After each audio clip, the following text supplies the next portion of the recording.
I am a 28-year-old woman and have been married to my husband, a 32-year-old man, since 2018. My husband is ethnically Japanese and a second-generation American.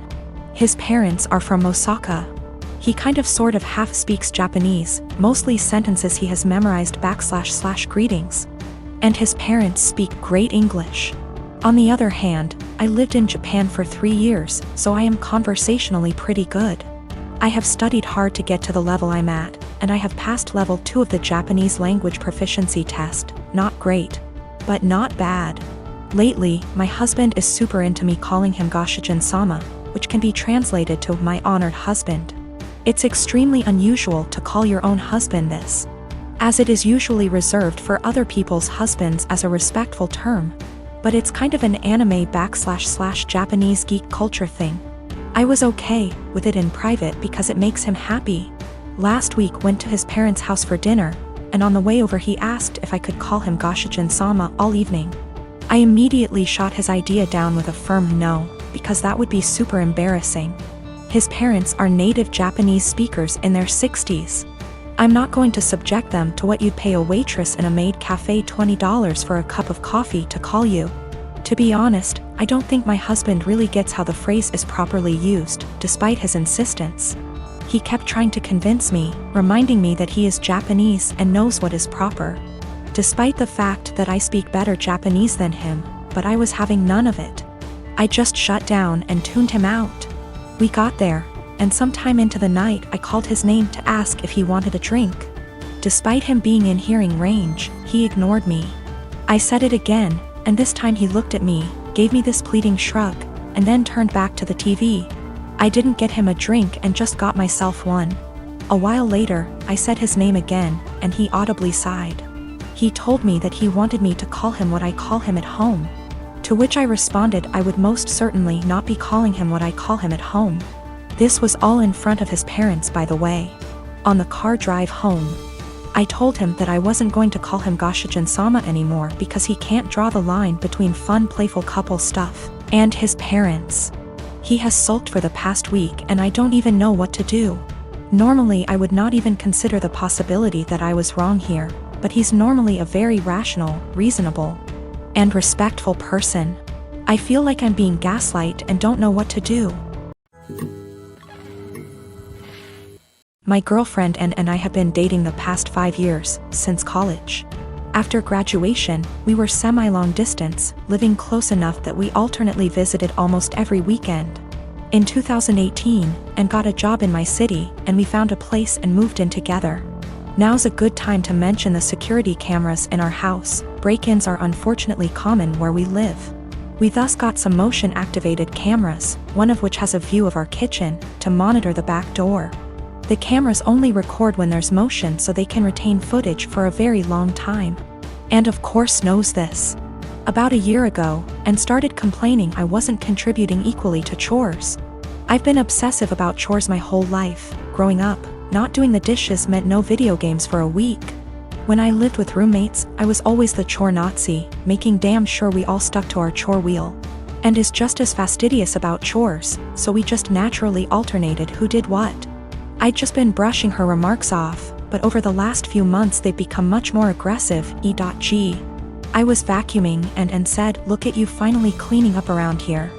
I replied that we alternated vacuuming, to which she retorted, "No, you've vacuumed maybe twice since I moved in." Exchanges like this have been happening so frequently that I began to doubt my own recollection. Am I not as clean as I thought? Finally, she exploded at me last week. She said that having to stay home constantly over the past weeks exposed how little I do around the house, and that she didn't move in just to be my maid.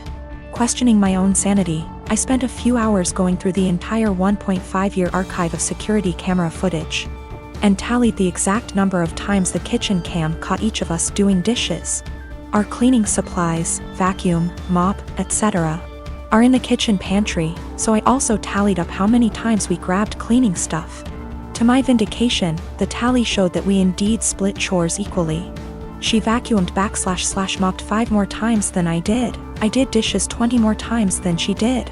Given that we vacuum / mop at least once a week and do dishes at least every day, These are insignificant differences over the year and a half we've lived together.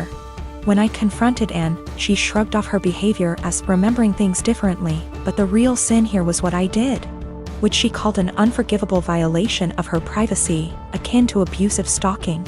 She has broken up with me and is trying to move out, although obviously this is difficult due to current circumstances. I'm totally heartbroken, and was the love of my life, and I can't believe she destroyed our relationship like this. To make matters worse, she told many of our friends, who are mostly siding with her. They've been texting me that what I did was creepy, abusive, controlling, invasive, etc. I'm at a loss. I'm beginning to think I'm the one who's off base here. I met her 2 years ago when we worked together and quickly became very close. She helped me through the darkest times of my life. I was mid-split with an abusive ex when we met. And I helped her through some really tough and unimaginable things.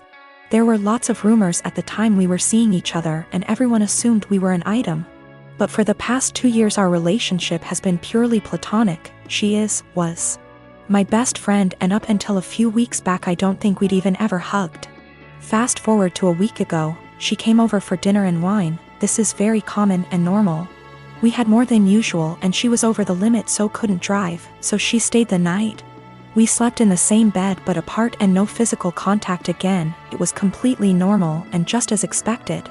We somehow didn't get up and ended up staying in bed until 10 p.m. the next day just talking. Sometime during that evening she got upset about something going on in her life. I rubbed her back while telling her everything will be okay, and then we just cuddled.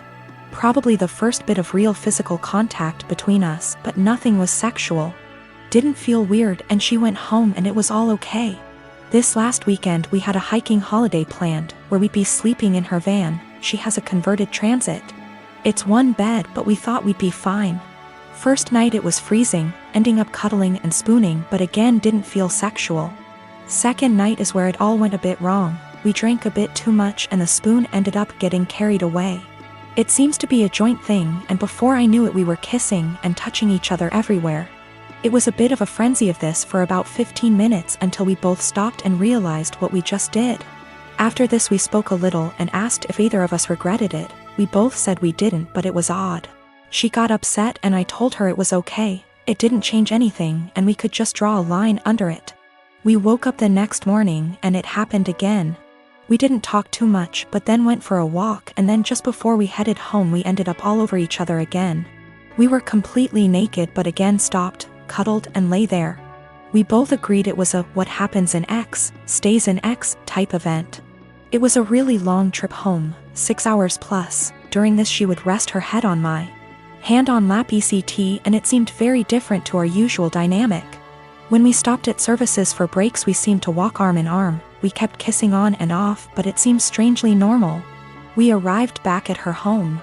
She lives with her dad at the moment, but just before I left she kissed me again and thanked me for a wonderful weekend. The following day she came over to get some stuff I took home with me. We end up just cuddling, kissing, feeling and so on again, but she has dinner with a friend and we stop it there. She goes on her way. This should feel really weird and strange, but it felt completely normal and we both discussed it that it was so odd it felt normal. Yesterday she turned up unannounced at my place, which is not a normal thing, with coffee and donuts. We end up talking, cuddling, kissing again, and then we end up talking about what this is, the big problem. Neither of us were sure. She got panicky and burst out in tears and left. She said she was really scared and her words were, "I think I will end up pushing you away and hurting you, and I don't want to do that to you." I told her I would come and see her later and talk. I drove to her house but her ex was there, another slight issue. They broke up 6 years ago, stayed close friends. He is a lovely bloke but in his head he is certain they will get married and have children. She's had the conversation with him but he seems to shut it off. If he found out she was seeing anyone he would get extremely angry. But there's so much family history intertwined between the both it's really complicated. For that reason she has avoided seeing anyone in the past 6 years. The reason he turned up is she hadn't responded to him since the night we kissed. I went home when I saw his car and just said she could come to mine to chat later. She turned up, sad and very emotional. She explained she ran off because she is terrified of losing our friendship. I said let's just cut the romance out. Draw a line under it and be friends again, but she seemed to not speak much when I said this.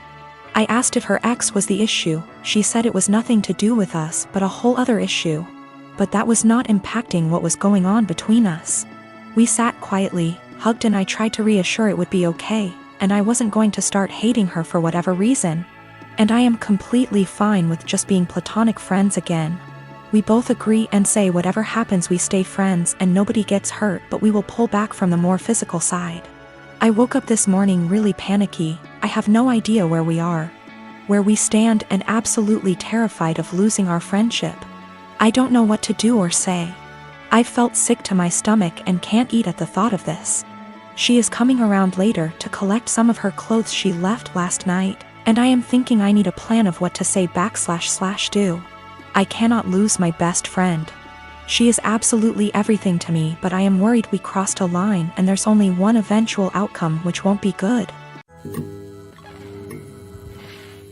My boyfriend's mom makes these amazing cookie bars. She makes them for the holidays and family gatherings, and people always request that she brings them. I asked for the recipe once and she laughed and said no, that it was hers and she doesn't give it out to anyone. I dropped it and never asked again. I started baking a lot during the pandemic. It's been fun for me in my downtime.